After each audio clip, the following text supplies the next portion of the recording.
So I'd like to introduce Don Lindsey, and it's a funny story about Don. Well, it's not that funny, but it's about 20 years ago I worked at a company called Quest Diagnostics, and Quest had a diagnostics division that was very heavy in field service, engineering field service.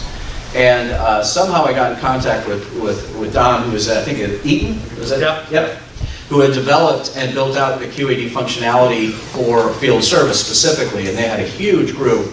So Don, I kind of consider the Yoda of SSM, and he's taught me a lot over the years, so I'm very proud to be able to announce Don and his presentation.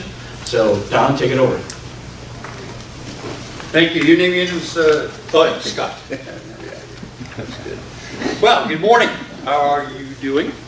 My name is Don Lindsey. I've been around QAD for a couple of years. I live in Chino, California, so my wife and I got to drive up 101 yesterday. It was great. What a gorgeous estate we live in. I graduated from Cal State Fullerton way back in 1973. I'm certified in Apex. I taught at the Cal State Fullerton Apex program for about 30 years. I've got a CERN certification, and I was telling Tim that I've had the opportunity to visit almost 75 different companies who have used QAD over the years. So I've got, as Bruce said, there's lots of good people, and if somebody's run into a problem, you may find an answer to it here. So what I'm going to talk about today is tools for life science companies.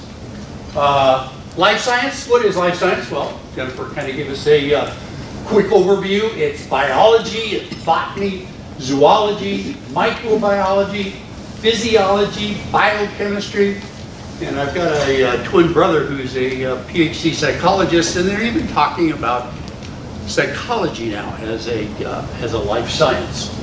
So about, I want to say, in the 2000s, a friend of mine who was just hired by a life science company, a startup, he came to me and he says, "Hey Don, what's the best ERP system for a life science company?" And so what I did is I put together a little article, actually published it on a blog way back when, of all of the things that I felt were good in QAD for life science. So this is my answer to my friend in life science. So life science, as Jennifer points out, is growing. Emergence, I read, and Jennifer, you have to correct me, I heard that within 10 to 15 years, 60% of life science will be DNA analysis. There will be things to do with DNA. All of our RNA and COVID and all the rest of it. So lots of opportunities, and QAD's ERP system, Enterprise Resource Planning Process, is the tool that we all use. And I'm assuming, do all of us use QAD? Do we have any new clients in the, oh good, we've got one guy. This will be good information for you. So what we'll go through is a list of those. And here's just a quick agenda. I'm not going to go through all of it, but this is a good list of the things that QAD offers the life science companies. Closed loop, everybody's seen this. I said I taught Apex for 30 years at Cal State Fullerton. This is the closed loop system. This is ERP2. This is Ollie White, George Plossel. You need to understand your organization and how it fits into the business plan, to production plan, the master schedule, material requirements planning, bills of material, all of that. And we've got to take our hats off to Pam, because when Pam wrote QAD, use the Apex body of knowledge. So when you get your certification, when you take the Apex tests, what you find in the tests is in QAD. Input, output, control. control. I've never seen another ERP system that has input-out control, but QAD's got it. That's because Pam wrote QAD based on the Apex body of knowledge. It involves everybody: engineering, operations, sales, cost. Everybody has to understand how their particular part of the organization fits into this thing called ERP, or as we know it, QAD. There's some different kinds of ERP. There's on-premise. I think there was a couple of people raised their hand, have it on-premise. There's cloud-based. How many are on cloud? A lot of us, okay. And there's hybrid. You basically need to pick what you want in terms of how you actually network it and make it operate. But basically, what I'm going to go through now, the functionality is the same for cloud, premise, hybrid, whatever. I would caution, if you're going to go on the cloud, I'm sure a lot of us would agree, there's some issues there that you need to be aware of: cost, updates, those kinds of things. But the basic functionality is all the same. I ran across this, Andreas, who's one of our guys out in Serbia. He sent me this. This is the versions of QAD. Nobody's ever gone and looked at that website? Really, really interesting. This is the product lifecycle policy. It lists all of the current statuses, scheduled milestones, products, etc.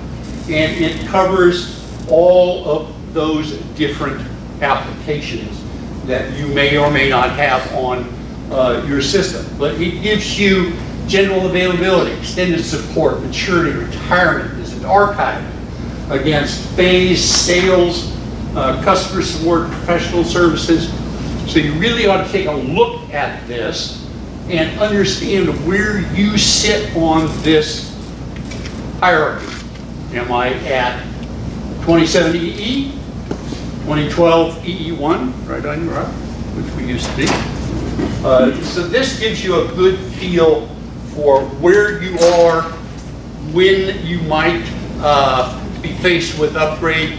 Lets you as an organization kind of plan out in the future as to where you might want to be with the various upgrades. You can see here that we're currently at EE 2021. This is interesting. I found this kind of fascinating. Anything past 24 SE, right, Jennifer? And Alex and I just got back from the Midwest User Group in Oakbrook. A lot of us were there. And there's a lot of automotive people that are still on EV, EV2, earlier versions of SE.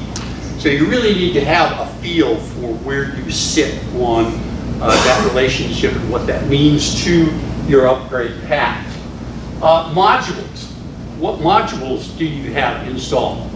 If you've got a particular one of these installed and you don't have another one, it's probably going to affect how you implement and upgrade that particular module you have. If you've got all of them, you've got some of them, none of them, you might be interested as to how each one of those works and what they mean. The service and support, as my dear friend Scott said, I've been doing SSM for a couple of years, right, John? A couple of years. And I just found out from Marianne Guthrie that there's no longer an SSM. Shock. It's now FSM, Field Service Management. And so I've had the chance to go on to the new AUX environment. Different. So there's lots of changes, especially as Jennifer says, with Tom Bravo now in charge, and things are changing. So you need to keep up to date on which modules you have, what you're paying for, what you're not paying for, You have supply chain, credit cards, consignment, enhanced controls. Is QMS, has that changed name to, I would say QMS on this? QMS? Oh, QMS is EQMS now, Enterprise Quality Management System. There's the, and I'll cover this a little bit, but there is the old quality management system.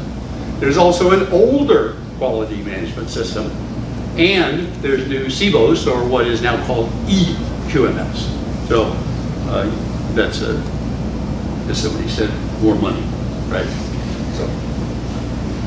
So life science modules. So what I wanted to do was just go through a whole list of what modules are out there for life science. What could you use to improve your process, reduce your costs, make you more efficient?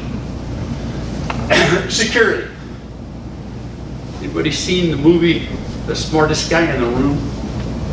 Great movie. It's about Enron and what those guys did with their shareholders' money. WorldCom, Enron, that caused Congress back in 2002 to do what is called SOX. Anybody ever deal with SOX? Sarbanes-Oxley. So, big issue with life science because you don't want your trade secrets, you don't want your data, you don't want all that out there for anybody to look at. I think I read someplace that in 2018 there was 368 billion business transactions that took place. And there's a lot of crooks out there. So you want to make sure you've got a good, solid security system. QAD offers you that through either enhanced audit tails, electronic signatures, separation of duties.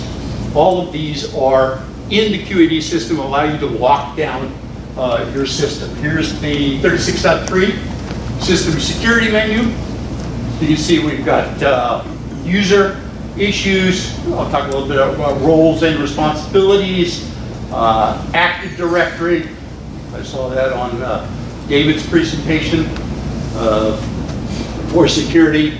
You've got operational fields, security, reports, and then segregation of duties. So the 36.3, 6.1, 5, and 6, roles, role permission, and role membership. That's how you tell the system who's got access to what menu, what can they do, what they cannot do. So you need to understand and pay attention to those roles and responsibilities. Segregation of duties. You don't want the AP clerk entering purchase orders and then going back to the receiving guy and receiving purchase orders. Not a good thing. So QAD has a full segregation of duty process. It can be applied to development, test, however many different environments you might have in the system.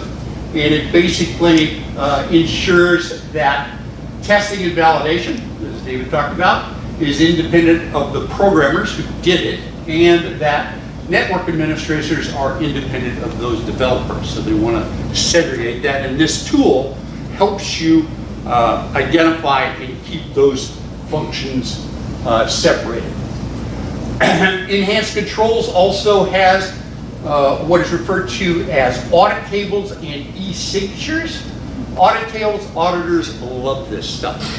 You can go in and you can set it up so that this particular table in this particular field within that table can be, in essence, monitored by the system, and you can get a report out that tells you who changed that.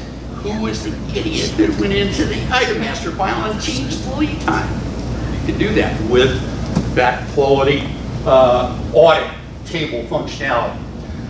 E-signatures, I saw again on David's process, e-signature is set up so that you can make sure that the system is flowing the proper way, that people have got the right access, that there's approvals in the process, so that the system is secure and all of your data is accounted for. QAD has what are called configurable, used to be modified screens. With the new AUX, I'll show you there's a whole bunch of new tools for that. You can go in and you can configure your screens to a particular group or even an individual. Lots of people like to get into 711, into sales order maintenance, but maybe you don't want everybody in changing quantities and dates. So you can set it up by role, and you can put in these configurable screens so the person who logs on only has access to the data that they need to look at, that they can't get at other parts of the system. So you can default fields, you set required fields, add fields, hide frames, change the sequence of fields. You can do all sorts of stuff that makes your system more usable and more controlled. Here's an example of 711. You simply set it up for your design. You've got a little bit of role and responsibility set up there, but then you can set up the access for that particular group or individuals, and then you can go in and you can modify those screens the way that your organization operates. The AUX environment. When we were in Oak Brook 2 weeks ago, was it 2 weeks ago? Time flies. QAD, I talked to Romeo, and Romeo's the head of consulting. He said he's never seen QAD spend so much time and effort on a new interface. Jesse Roush gave a great presentation on the new production order environment with AUX. So AUX is this new adaptable, role-based user experience with personalization and embedded analytics. I remember how many times I've listened to Pam say that was one of her key goals, was to make QAD user-friendly, and AUX does that, provides enhanced experience, and through these dashboards, action centers, the people who use the system can really have that nice interface. This is kind of what it looks like now. I just took a screenshot. This is the supplier screen. You've got the ability to add routings and pictures and graphs and just anything that you think would enhance the user's use of QAD is going to be available in that new AUX environment. AUX, lots of drop-downs are accessible now. Lots of role-based processes. This is the item master file. How many of us are familiar with 1.1 and 1.3, or 1.4.3, or 1.4.5? The old item master doesn't exist anymore. It's now just one screen, and it's expandable, and the user can add whatever columns they want or hide whatever columns they want for today or always or however they want to do that.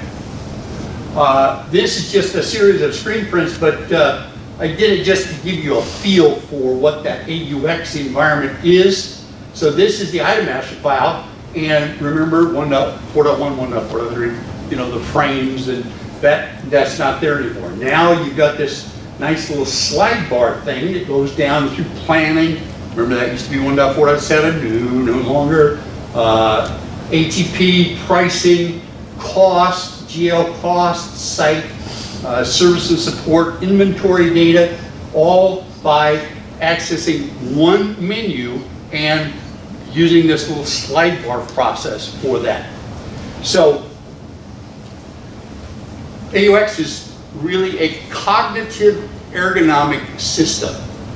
It makes thought easier because if you can visualize something, what is the old thing? 80% of what you learn is through your eyes. And so if you can make the screen prettier, more comprehensible, however, you can increase efficiency, less tedious, faster, less error prone. So the new AUX is really a great tool for that process. Regulatory attributes used to be compliance, 1.22.24. Here, one of the most important things in an FDA environment is probably traceability. Because if you sell your product out there, you want to know where it went, who got it. They want, now they want to know what egg got laid by which chicken and where that chicken ate his dinner. So now with this, you can set up lot control. It's an extensive system that works with life science.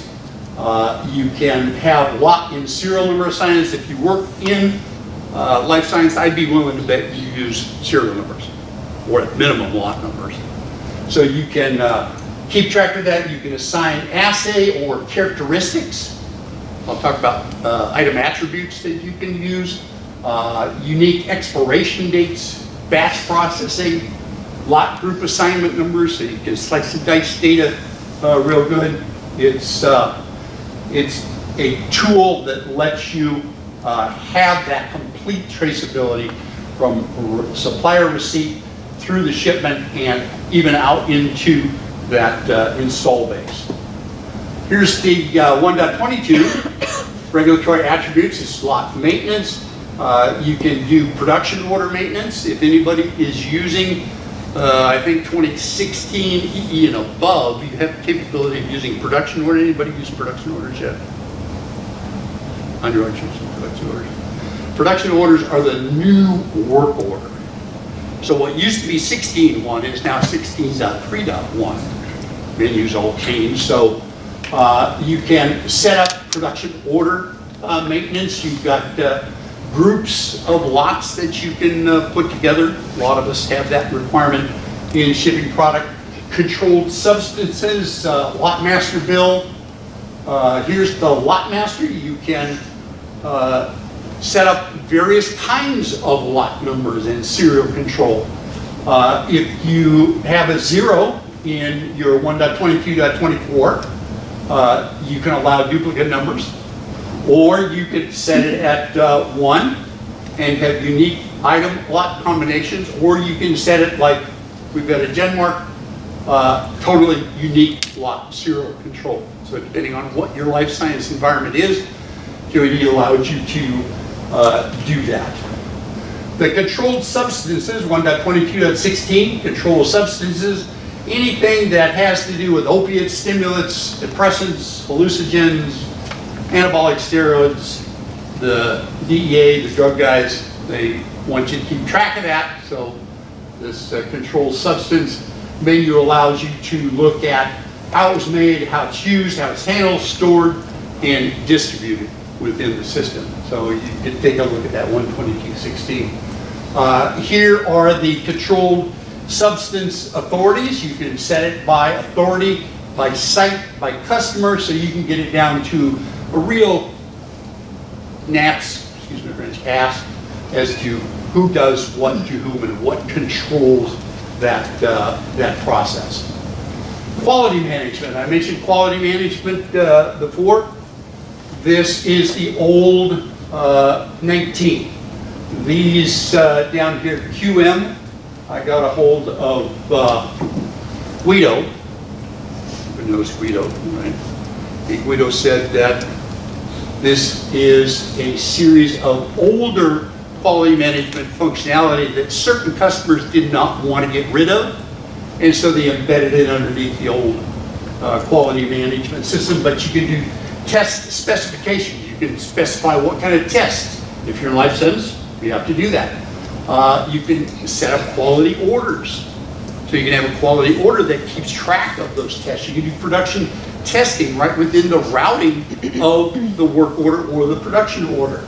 There's a whole series of quality reports. You can print certificates of analysis. So when you ship the product to customers, you can accompany that with a document, and there's inventory sampling also that is associated with that.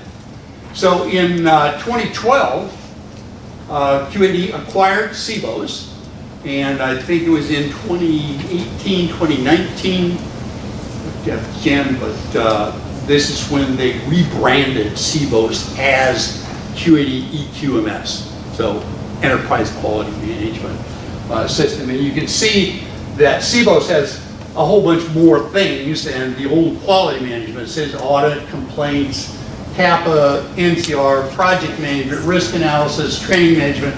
So that Cbos product is out there for the life science. And this on your audit is where you interface those. You can interface it within that 1.19.24. Master data. All of us have to have master data, whether you're in life science or automotive or industry. This is, and we've talked about this many, many times, 1.4.1, what are all those 83 elements do to the system? What does a lead time mean? What does the order policy mean? All that. So you can set that up, define your supplier item, customer items. Then in the address portion of master data, you've got the ability to define customers, suppliers, salesperson, carriers, shipping data, transactions, all of that information. So I'll probably say again, there's a lot of information that QAD wants to have. The programmers didn't make all of this so it could be empty. You need to fill it out. Inventory control, cycle counting, lot control, labels, serialization. If you do physical inventory, still, anybody do physical inventory? Good cycle counts. Most of us do that. Lot serial control. Everything you need to identify and control inventory is part of the standard QAD process. So it's in that for us life science people. Item master. Talked about item master till my mouth runs dry, which reminds me. Let me drink water here.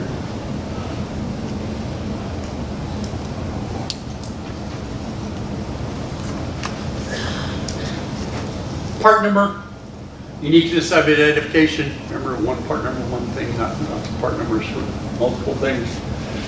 Besides that, you can create all sorts of other stuff. Planning items, configured items, kits, service, repair parts. Everything you need to have for life science is able to be created in that item master file. Bills of material. Way back in the 1960s, IBM invented this thing called the BOMP, the Bill of Material Processor. And it allowed the structure of a product to be defined in terms of bytes and bits inside the computer. This is what ERP is. This is the basic functionality within QAD, is that Bill of Material Processor. This is what defines that parent component relationship and its product structure. QAD has that basic functionality, but it also has what is called formula functionality. And how many of us in life science deal with recipes and formulas and batch control? QAD has that functionality. Here's the 13.5, just product structure maintenance. We've gone through this in a number of webinars, explanation of what each one of those fields means in terms of the structure type and the start effectivity. But as far as life science is concerned, the pertinent fields you really ought to pay attention to is quantity per. What is that quantity per? What is that quantity per unit of measure? One thing that always used to confuse me about Genmark was we had what's called a nanomole. Anybody know what a nanomole is? It's the number of atoms in a predefined volume. That's an issue. That's an issue. But QAD has the capability to do that. Structure types. We looked at structure types, status codes. So if you're going to build product structures, you really need to understand what that 13.5 does in terms of building that. Formula maintenance, a life science. Formula maintenance is used to define those recipes, formulas, batches, those kinds of things. And right here, you've got an additional field in the 15.5 called quantity type. And you can change that from a batch size.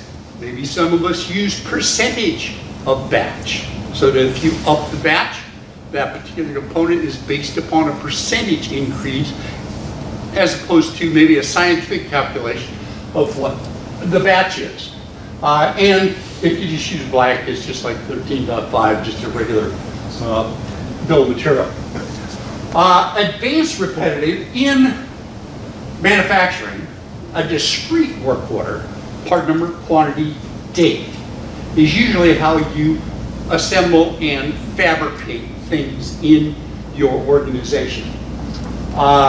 This is okay, but in a lot of cases, you don't want to do part number, quantity, date. You may want to use what's called advanced repetitive, which is a part number for an indistinct quantity across a period. And so this QAD allows the setup of this advanced repetitive module, which is based upon a period schedule instead of a part number schedule. And in life science, things change constantly. And so trying to change the due dates on work orders is sometimes a little bit intense, but if you use advanced repetitive, you do that, you can set up part numbers, you can define rates per period, as opposed to just part number quantity of dates. So that's advanced repetitive. There's two versions of advanced repetitive, the old 18 repetitive and the new 1.18.22, new and advanced repetitive. And advanced repetitive gives you better scrap, better reporting. The old 18, there was a number of shortcomings, but because QAD is such a nice organization, there was a whole bunch of automotive companies that said, no, we don't want anything to change. So they kept 18, and they created 18.22, which is the advanced repetitive. And so advanced repetitive allows you to post usage variances. That's kind of handy, especially if you use your periods in excess of what the accountants want on a monthly basis, maybe quarterly. You've got a lot better control over start and end dates. The reporting in advanced repetitive is phenomenal. I mean, you can tell exactly what went into a queue, what came out, what got scrapped, what got rejected. Very, very high functionality. There's subcontracts. Anybody subcontract in life science? Yes, you do. So there's a whole series of manufacturing capability for subcontracting, reports against milestone and non-milestone operations. You can change consume forward back, lots of flexibility in that process. So you've got the ability to build these schedules based on maintenance. You can explode the schedules just like you do with MRP. There's a new production scheduling workbench that we'll look at. This is the 16.4.1, the new production scheduling workbench. Anybody use this? If you're a planner or you've got planners in your organization, tell them they have to learn how to use this. This is a great tool. This basically is one menu that combined about 26 different menus in QAD. You can get at all of that information, the item master, the supply, the forecast, the item master file, all by simply clicking a tab within this production order schedule. So for advanced repetitive, that means that the work order type is R or blank. So that whole advanced repetitive functionality is now incorporated in this new production order process. Serialization. If you're in life science, you have to do serialization because you've got to know where all these things went. Who got it? What chicken did that guy eat that ate in this range and laid that egg? So you need to serialize the process. You can set pack quantities, how you're going to issue and move product within your organization. I remember watching a presentation that Brent Schultz did a couple of years ago on production orders, and you can literally tell exactly where everything is in your manufacturing organization through this advanced serialization. If you don't use advanced repetitive, you use production orders, there's a lot of reasons. If you have to assign lot numbers up front, that's probably a reason. If you use configured products, you're probably going to do that. If anybody uses co or by product, that's another common functionality in the process. If you use electronic signatures, if you use service and support, rework and expense work orders, or as Andrej says, this is why you use production orders, because we've always done it that way. Experiment with QAD. There's so much functionality out there that it's great to just get into a test database and play and see how things might work with that. You've got new production lines that you can create for production orders. You can set bulk buffer rates, backflush locations, lots of new functionalities. I did a webinar last year on production orders, the new work center reserve locations, production line reserve locations, lots of great functionality out there. This is the new production orders frame, a little bit different than used to be for work orders. You set order types and manufacturer types on a particular production line. You can have different routings and formula codes as you could with work orders. But now there's two new fields in here, quantity to start and expected quantity complete. That's very handy to have in a life science environment. A lot of companies, and I know Ray's not here from SIG, but Ray was the one that kind of got me enthused about whip lot trace, because there's lots of processes where you may want to trace the serialization or lot control of products actually out in work in process. And so whip lot trace allows you to do, let's say you got a pump, very expensive pump that you want to keep track of out in the manufacturing facility. You use this whip lot trace process to actually keep track of where that is in terms of the work centers and the routing setup and that kind of activity. Product change control. Do things change? Yeah, they change daily, hourly. Well, product change control, the 19 product change control module allows you to ensure that things change only when you've got valid conditions and appropriate sign-offs. That's pretty critical in life science. You can set up PCRs, product change requests, and product change types. You can create groups. You can assign users to those groups. Then you can maintenance the PCRs and the PCOs. You can route the PCRs for approval. And I don't know how many companies I've been to that they do this on a spreadsheet. That's not the way you want to do things in life science these days. You set up approvals, and then you can implement. You can release and distribute, you can incorporate, and then finally go through an actual formal implementation process for product change control. Lots of reports available.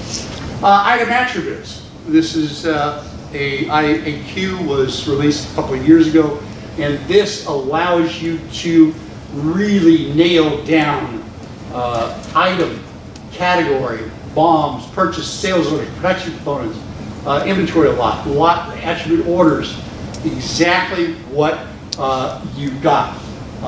You may have density, you may have performance, you may have color, you may have all sorts of different attributes that you want to keep track of that are not in standard QAD, but with the item attribute you can set that up for that.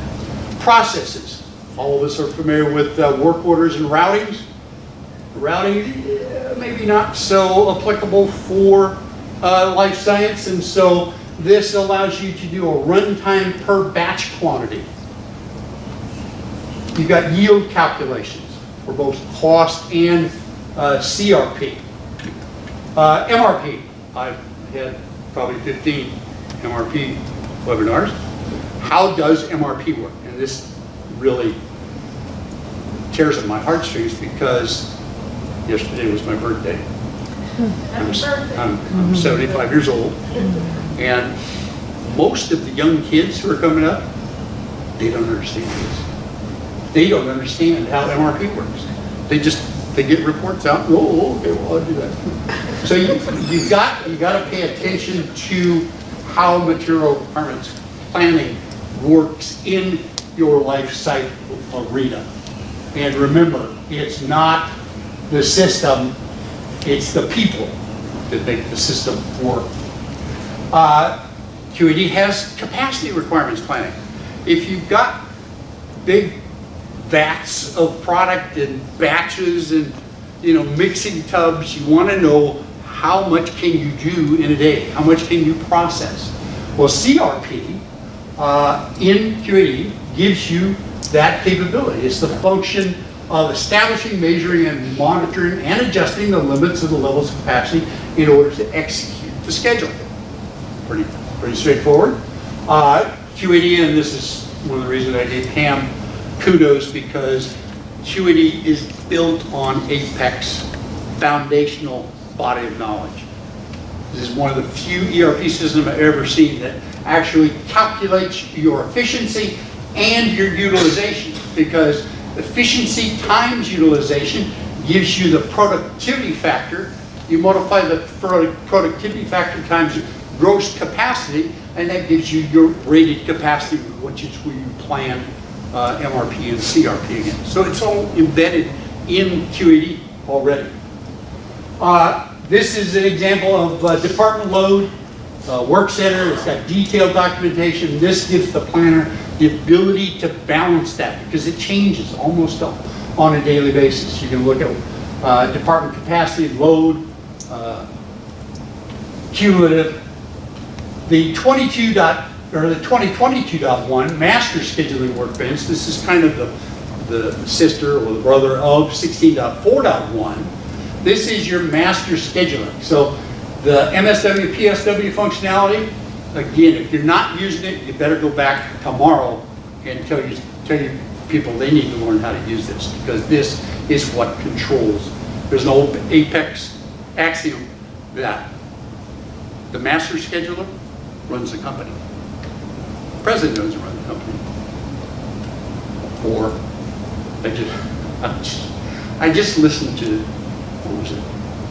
What's the one with Elizabeth Holmes? What is it? Dropout. Because Which was a QAD customer, by the way. when I first started, I don't know if Scott's in here, but when I first started, that was the first place Doug sent me, was to Theranos. And so I spent 3 weeks with Marsha Beanie at Theranos. I never saw the product, never met Elizabeth, but I actually worked at that. So the president does run the company. The master schedule runs. So this, again, 26 different menus are incorporated in this little tool. It makes me want to be a planner. Global requisitions. Life science in an FDA-controlled environment, tight management of procurement cycle, suppliers and vendors is critical. So the global requisition system, how many people use, Excel, network folders to do approvals and requisitions? QAD's already got it built in. So, by the way, just to point out, this global requisitions is nothing like the old requisition that's on the older version, which had so many limitations. Now, as with a lot of things in QAD, it requires a fair amount of setup. I remember when I went up to Osvitec in Pomona. This was one of the first modules that I implemented, and to just sit down and try and figure out who signed it, what department did he work in, what was his authorization. It took us about 3 months just to define these approval levels, etc. for global. But the auditors, again, love this stuff. They just eat this stuff because it proves that you have control over your system, not only in terms of product, but also in terms of just purchase recs. Because what do you buy for life science? Well, you buy testing equipment, you buy production equipment, you MROs, you buy things that affect the product that are not actually part of the bill of material. Anybody have those? Yeah. So global requisition. This is how you communicate internally with your organization, is through the global rec process. And this requires, again, a fair amount of training, because you've got engineers and operators that are not used to using QAD screens, and they've got to make sure that all of these fields are filled out correctly. So this requires a fair amount of training. In an FDA environment, the suppliers are your lifeblood. You don't make this stuff. We don't make DNA. We get it from IDT and Trilite. Those. And so you've got to have a close-knit process with your supplier community. And QAD has a supplier performance. I'm going to give July I'm going to do this? Yeah, I'm going to give a webinar on supplier performance in July. But this is a module that can allow you to build and maintain those critical relationships with your vendors, because you want to be able to understand who's performing, who's not. Are these guys always late? These guys always on time, but their product sucks? You always get rejected. So performance, supplier performance, you can set up categories, events, weight factors. Again, this is one of the modules that requires a fair amount of thought and setup, but this is going to do it because you can actually print out report cards for those suppliers, and you can sit down and you can talk to them about these things, and you've got data. Who is it? I think Peter Drucker says, if you don't have data, you're just another person with opinion. So this allows you to have that data. If you really want to have a close relationship, then you can use the supplier portal for QAD. It's already got a supplier performance process in there, customer service. This assists with the vendor actually logging on and seeing what your schedule requirements are, and being able to invoice within this. This is another tool that's available for life science. Just 2 years ago, Jennifer, I think we bought Allocation GmbH, German company. It's got supplier management. It's got sourcing capabilities, another kind of weak point that QAD always has, and purchase orders, recs, that kind of thing. But Allocation GmbH, it's also got auctions, and I didn't know what an auction was, but I just ran across this. 5 reasons why e-auctions drive better savings. Good stuff. Shows you how to use the auctions, and that's embedded in that GmbH. And then there's a whole series of collaborations that can take place. So that's a great module. And what we buy, just WebJaguar, was that the one just recently? Yeah, and I had the audacity to ask the keynote guy at Moog what the next one was. He says, Tom Morello's out there looking. Lots of products. Data loads. Getting data into QAD is tough. If anybody's been in 1.4.1 or 11.7.1.1, RMA maintenance, there's 23 frames with over 100 elements. Hit tab. So you want to be able to get data into the system. You could do that with EDI or QExtend. I'm sure lots of vendors out here can talk to you about QExtend. There's the new accelerator. I've spent many years doing sim loads. 32 solid loaders. I'll talk just a little bit about that. Monarch. So there's lots of ways to get data into QAD because, again, the programmers didn't expect those fields to be blank. You want the data in there so that QAD can do the work for you. Easy access. Reporting on various aspects of sales, purchasing, quality can be daunting. It's sometimes a challenge to get information out of QAD, but you've got browsers, collections, menus, reporting, ad hoc queries. You can also, cybersecurity, you can talk to Mike. Progress has got various tools. Browsers is probably your most common process. If you're a user of QAD, you do this every day, 100,000 times a day. You run it. And then you get the little action and you export it to Excel, because we all have Excel. So you get it out. You can also graph within the standard QAD environment. There's over 1,000 reports and almost 300 queries. And if you don't like those, build your own. And lots of ways to get information. These are two that I highly recommend anybody who's not an IT person learns how to do. Menu collections and browse collections. There's lots of these built into QAD.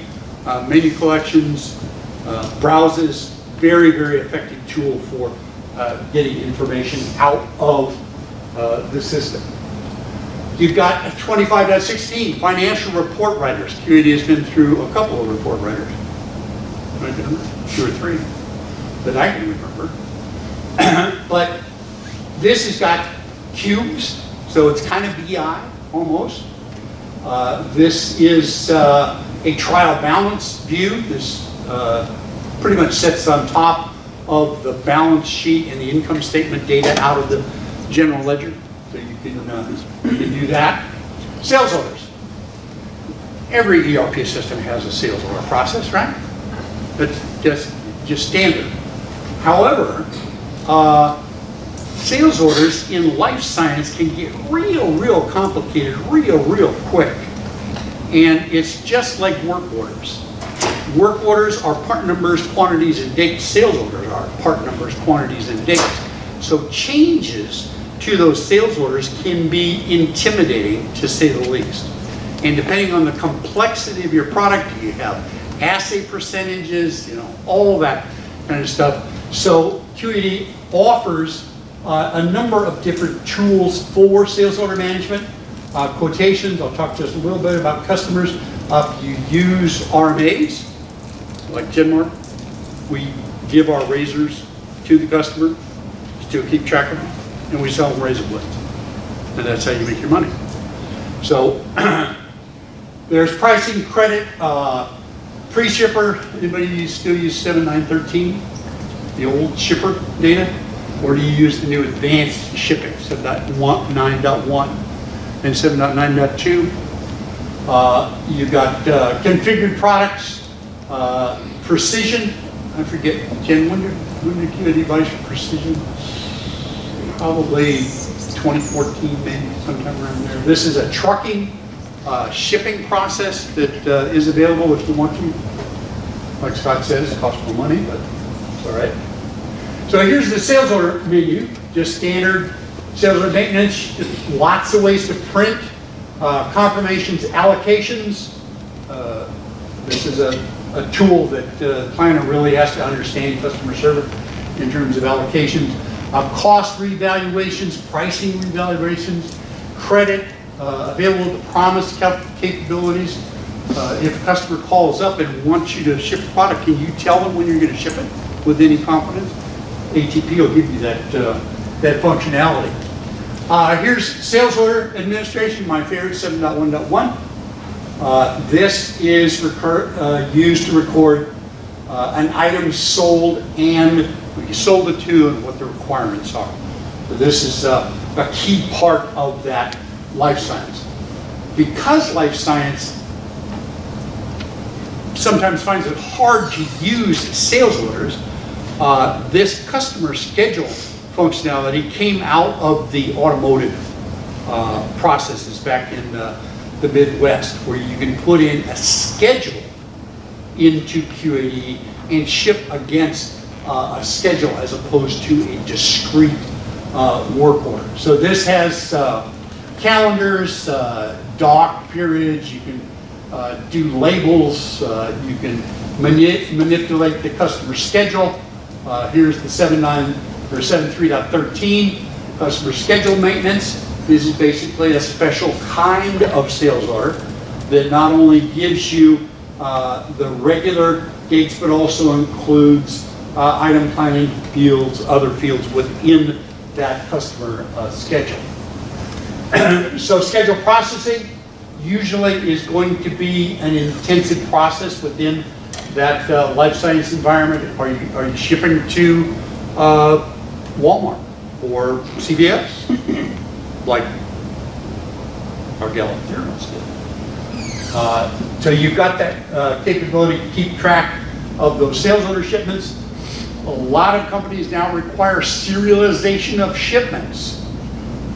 You may know what a pallet is. You got boxes on the pallets, you got boxes within the boxes, you got boxes within the boxes. Now, QAD has a capability to keep track of all that by just scanning the barcode of the pallet. So it automatically moves all of that information for you. With the advent of specialized kits and processes for life science, you can either use standard functionality. I think I gave a webinar on this, Alex, a couple of months ago on configured products, and we're going to talk about the rules-based configurator 50 later this year. We'll cover that. So you can use configured products. Service support, as Scott says, my favorite.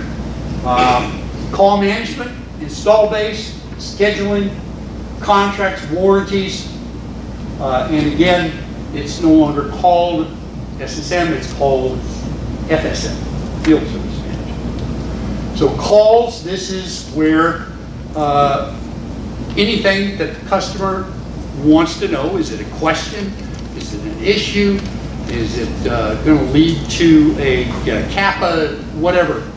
This gives the life science company the ability to standardize and control all of that process. Then with the call activity recording and call invoice recording, this can actually charge the customer for any activity that your field service people might need, or any product that you've shipped out to them. So call management is good. Install base basically is built upon a customer, and then you can define who actually has it. I shipped it to Fort Lewis. That's the customer, U.S. Army. But I shipped it to Fort Lewis. The Lieutenant Smith in building 4A actually has the product. So you can define all the way down to who has that. So you've got end users, install base, service items, field notifications. I've seen this used effectively in life science. If you have a recall, you can actually tell the system to send emails out to all the people who have your product, because you've got it in the install base and you know where it is and who's got it. Warranties and contracts.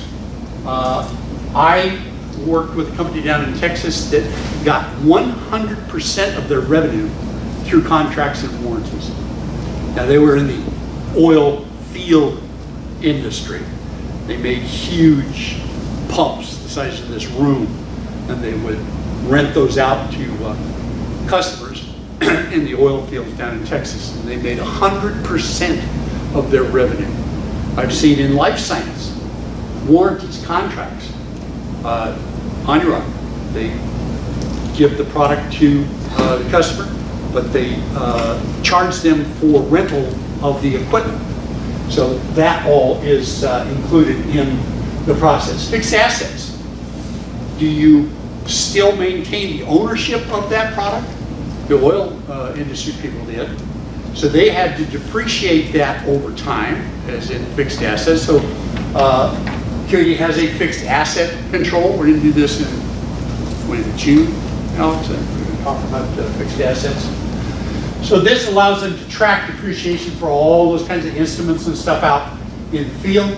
Automated solutions. This is the new, I noticed Eagle's not here, so I don't see anything bad. But, this is the new barcode functionality from QAD. Embedded in the new production order process, the new AUX. This has lots of benefits, reduced lead time. As Anurag can state, the users love it because it basically, you got a log on screen, you got a category, a display, and so you don't have to go through .NET to do your transactions. You go into 6.1, gather data, and do your transactions from there. So this is another popular process with life science. Financials. When QAD, when Pam and Carl bought McGaughton, I think, way back when, and it became EE Enterprise. It's got general ledger and accounts payable. This is when I used to work in pre-sales a long time ago, and we would always lose to Oracle and JD Edwards because we didn't have a pretty interface and we didn't have financials. Just real simple financials. Then Pam and Carl went out and bought the EE financials, and so now you've got full general ledger, accounts payable, accounts receivable, tax management. They just came out with this revenue recognition, which is an important part of the life science industry. When you get a charge, when you recognize revenue from a shipment. So it's got all of that good functionality. Probably the most important for us in life science is this thing called cost set management. And if you don't use cost set, you better learn how to use cost sets, because cost sets are just great. You can set, you've always got standard and current general ledger cost. But let's say you want a cost for a budget process or a quarterly report, or you want to do a cost set roll for a new product structure. You can all do that with this cost set matrix. So you can define new cost sets and run bills, items, routers against that, and update. You can update from simulated cost into general ledger cost. Another great process. We'll get into talk network and that kind of stuff with the guys out here. Obviously, life science QAD needs Tomcat, Connection Manager, all those technology things, which I don't pay attention to. Maybe Tim can tell you about that. But this is part, and it's already embedded in the process. It's already part of your toolkit. There's lots of metrics that are built in. Metrics are the proven process to make sure you're doing things the way you should. KPIs, how do you define your KPIs? How do you organize your process? What do you measure against? What is your senior management concerned with? You can set up your own metrics processes. You build your own pie charts, bar charts, all that is available. Dashboards, this is kind of a new function out there. You can create dashboards. There's a whole bunch of dashboards that are already included in the process. This is just an example of supplier quality dashboard. I remember working with one particular senior management gentleman who that's all they looked at every day. He didn't care about transactions. He just wanted to see the dashboards. How was he performing at those top levels? Action centers, these are role-based dashboards that include real-time actionable insights into the current status of the business. Because, like I say, life science changes almost on an hourly basis. And these dashboards, or action centers that you set up alerts, you set up all sorts of things that immediately gather your attention. Again, very visual. Yeah. This functionality only available on the cloud-based or even on-prem? No, I think it's on-prem. I'm not going to make money. What's the question? I'm sorry. Question was, are these available on just cloud, or is it on-prem also? Yeah, we have customers who have the active version on-prem. It's by exception. So yes, it's available on cloud, but we can install this on-prem also, and then you will get this functionality. Okay? So, that brings us to the end. We've kind of covered a lot of areas, but there's a lot of QAD out there. I'd be willing to bet that if you go back, you don't have all this stuff implemented. You don't have all this stuff available to you. But can you imagine if your company had these tools available for you? I just ran across this CIO magazine. QAD named one of the top most powerful ERP system vendors. And this is just from March. So this is like last month. So QAD is well recognized out there for the functionality that exists for life science. I threw together this. Why is QAD great for life science? Lots of reasons. When you get done, when you get access, Scott and Jeff give you access to the PowerPoint, go through that list and see what you have and what you don't have. I'd be willing to bet you have less than 25% of that. But you need to go back and figure out how you can get the system to the, and I'll point out for Scott's benefit, we have a very vibrant user group. And I'm excited to hear that the October West Coast user group is going to be expanded online. Pretty cool. So lots of tools out there for life science. Life science is, I think I mentioned to Jennifer that what I read was that within 10 to 20 years, upwards of 50 to 60% of life science is going to be involved with DNA. You know how DNA works? You know how COVID works? You know how RNA works? You should learn because it's going to affect our lives, and especially for those of us in life science. So I ran across this, just go to Wikipedia and get a list of the scientific journals and start reading. Go to CDC, Department of Health, FDA. There's also information out on the QAD forums, knowledge base. So it's our responsibility as life science users to understand what that means, not only for our company, but for everybody in the United States. Just a quick word about data loaders. Alex creates a whole series of data loaders. He mentioned it just briefly in his introduction.